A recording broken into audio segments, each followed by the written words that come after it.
الله وبركاته. عاملين ايه يا رب؟ ان شاء الله كلكم بخير. عمرك سالت نفسك ليه حاسه انك مش مرتاحه؟ ليه حتى لما بتوصلي لحاجه بتحبيها او نفسك فيها بتحسي دايما انك عايزه اكتر، بس برضه مش راضيه عن الحل اللي وصلت له؟ المشكله مش فيك، المشكله في نعمه انت للاسف فقدتيها بسبب حاجات كتير هنتكلم عنها النهارده. النعمه دي نعمه الرضا. جيبي ورقه وقلم او اللوحه بتاعك، يلا بينا ندرس.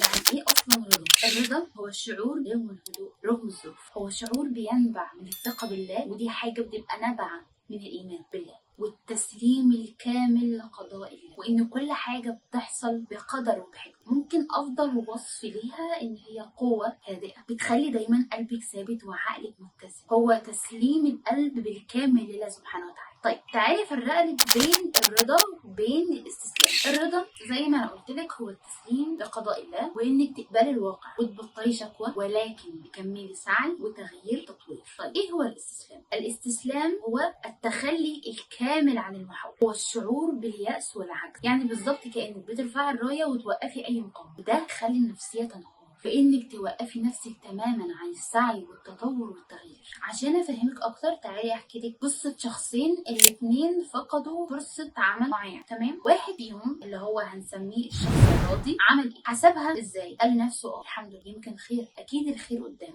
يبقى انا لازم اشتغل على نفسي اكتر واقدم في وظائف اكتر. طيب ده بالنسبه للشخص الراضي. الشخص المستسلم يقول انا اللي فاشل، وانا خلاص انا مش هلاقي شغل ابدا، خلاص ومش هقدم تاني، خلاص انا خلاص مش هقدم تاني على اي شغل. بصي الفرق الجوهري بينهم هو بكل بساطه قبول بلس سعي يديك رضا، اما يأس وتوقف هيديك استسلام. طيب دلوقتي تعالي ندخل على النقطه الثانيه، وهو احنا ليه مش راضيين؟ احنا ليه وصلنا ان احنا مرفهين جدا عن الناس اللي قبلينا وعندنا حاجات اكتر من اللي كانت عند الناس اللي قبلنا، ورغم كده احنا بنشتكي اكتر منه؟ ليه بقى؟ اول سبب اكيد جه في بالك، مقارنه المستمر. اكتر اسباب عدم الرضا هي المقارنه المستمره. احنا بنقارن نفسنا باللي حوالينا طول الوقت، مش بنشوف احنا فين ولا احنا كنا فين وبقينا فين. احنا بنبص على مين سافر، مين اتجوز، مين اتشهر، مين احلى، مين اجمل، مين عنده، مين ما عندوش. المقارنه دي مش بس بتخليكي تحسي بالنقص، دي كمان بتخلي النعمه اللي في ايدك تفقد طعمها، يعني مبقتش حاسه بلذاذه اي حاجه حواليك. المقارنه بتخلي قلبك جعان حتى لو كل اللي حواليكي شبعك. السبب التاني تعلق الزايد بالاهداف. دايما بيكلمونا ان احنا لازم نحط اهداف للشهر، اهداف للسنه، اهداف لليوم، وبقى تركيزنا كله على اننا لازم ولابد ان انا احقق الاهداف دي، وقيمتي متعلقه بالكامل بتحقيق الاهداف دي. لو ما اتحققتش بقى انا انسانه بلا قيمه، لو ما اتجوزتش هفضل تعيسه، لو ما حققتش الشهره دي يبقى انا ماليش لازمه. فلما الحاجه دي ما تحصلش او تتاخر بننهار، وكأن حياتنا كلها كانت واقفه على الشيء ده. تالت حاجه وهي التوقعات العاليه. ساعات بننسى ان الدنيا في الاصل دار ابتلاء ودار تعب، دار اختبار. بننسى السبب الرئيسي لنزول سيدنا ادم على الارض وهو العمل، تعب. السلام ده في دار الاخره مش في الدنيا. اللي بيخلينا مش راضيين اننا مستنيين الكمال من مكان مش مخلوق للكمال اصلا. رابع حاجه وهي التركيز على اللي ناقص. في ناس عندهم نعم ما شاء الله، بس هم مش شايفينها. ليه؟ لانهم مركزين على الحاجات اللي اتاخرت، المشكله اللي لسه ما اتحلتش، الشخص اللي خذلهم والماضي.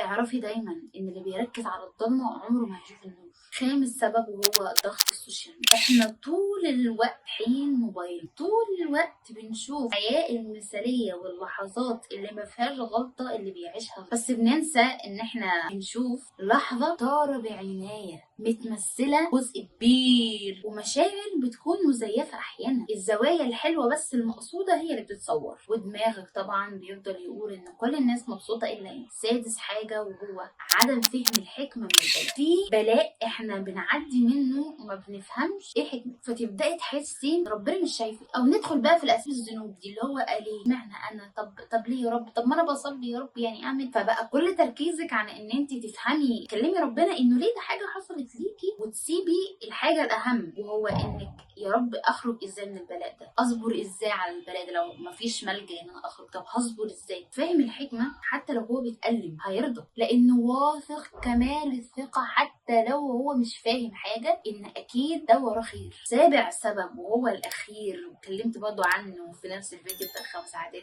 اسوأ 5 عادات يعني هو جلد الذات. كتير من الناس هي مش راضيه عشان خاطر الدنيا، لا هي مش راضيه عشان نفسها، شايفه نفسها ان هي انا دايما بغلط، انا دايما فاشله، انا مش ناجحه. وكل ده مش بيخليكي بس انت مش راضيه، ده بيخليكي انت كارهه نفسك. ودلوقتي هقول لك عن قصتي مع الرضا.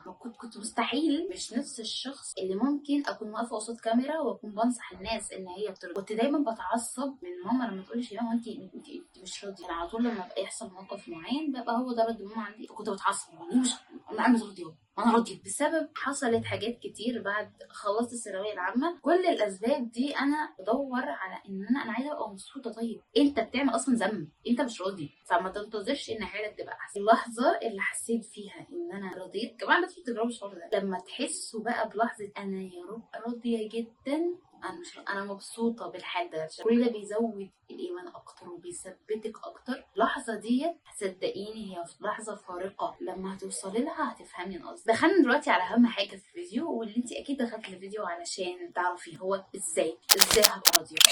ازاي؟ اول حاجه اعرفي ان الرضا قرار. الشعور او قبل ما يبقى شعور هو قرار ازاي. هو فعلا بالظبط زي ما تاخدي قرار جوه نفسك.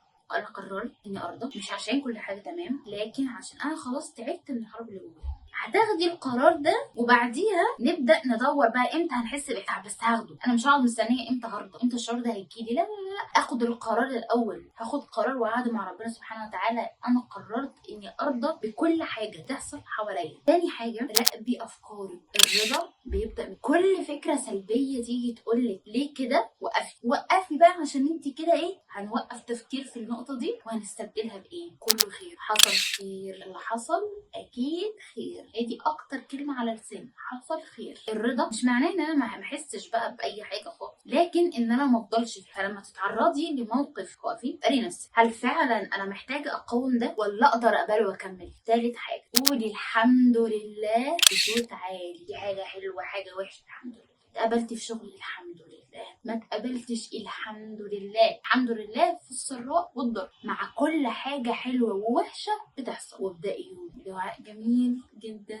جدا جدا: اللهم اجعلني راضيه بما قسمت. رابع حاجه قلتها برضو في فيديو العادات وهقولها برضو تاني: اول ما تصحي من النوم اكتبي 3 نعم. وقلنا قبل كده احنا هنضرب 3 نعم في السنه فهنطلع 1094 نعمه. نعم زي عيونك، زي صحتك، زي انك بتتكلمي، زي ان انت عندك لسان وبتدوقي. حتى لو الشمس انت خرجتي فيها، العقل لما يتعود يشوف الخير الرضا بيزيد تلقائي. اختاري كلماتك بعنايه. امسحي من قاموسك تماما جمله زي بعيدا اولا عن الجمله الاولى دي كلها حرام، فمعاها بقى ان احنا ايه بنتدرب عشان الرضا وكده. بس في الاول هنقول ان الجمل دي كلها حرام، ما ينفعش نرددها اصلا. انا منحوسه ليه، انا عمري ما بفرح. وحطي بدلها كله خير. كل يوم بيقربني من اللي نفسي فيه ما دام انا بشتغل عليه. خد بالك انتوا جربتوا تكلموا ربنا؟ هنا مش قصدي دعاء، كلمي مع ربنا سبحانه وتعالى. اعملي جلسه فضفضه يوميه بجد. بعد ما تخلصي يوم احكي له وابكي واسالي واحمدي. بصي الدعاء مش بس طلب، هي كمان مساحه طمانينه. اخر حاجه عيشي يومك كانه اختيارك.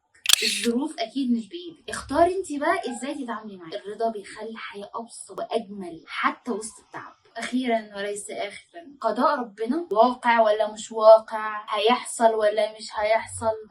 ينزل القضاء او البلاء عليا واعيط واصوت واشتكي واروح واجي واعمل واخد سيئات، والله اصبر واحتسب وادعي ربنا ان هو يصبرني وادور على ملجأ. ازاي اخرج من البلاء ده واخد حسنات.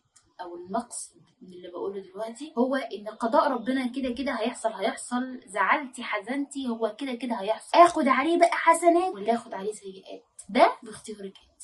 وبس كده. اتمنى الفيديو يكون فعلا فاتكم وان انتوا فعلا اتبسطتوا معايا وبندردش سوا. لو انت حاسه ان في غيرك محتاج يسمع الكلام دوت اتمنى ان انت تبعتي له الفيديو. ما تنسوش تدعموني وتعملوا سبسكرايب وتعملوا لايك عشان تدعموا القناه تنتشر اكتر، وتتفرجوا على الفيديوهات اللي فاتت.